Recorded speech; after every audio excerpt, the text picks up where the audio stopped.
straight away you can see he's lifting up this glass here, very, very slowly, as if the character hasn't quite decided that that's what he wants to do.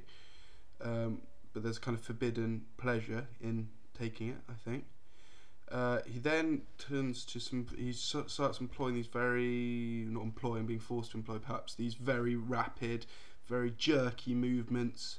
Kind of shows a complete lack of control over what the character's doing. Sort of completely hunched up, sort of completely restricted movement, but when it does move, it's very jerky. Then you sort of see a sort of smile starting to come across the face of the character, and it kind of starts to lift himself up a little bit more. You can see this sort of, there's kind of macabre joy in his eyes, I think.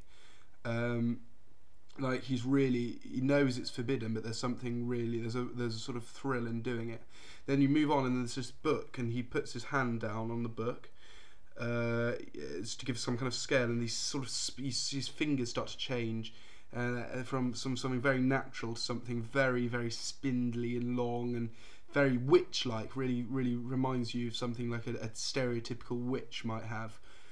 And he sort of moves it up onto his face as if he can't believe what he's become, the transformation that he's changed from this sort of quite normal human being to this absolute monster.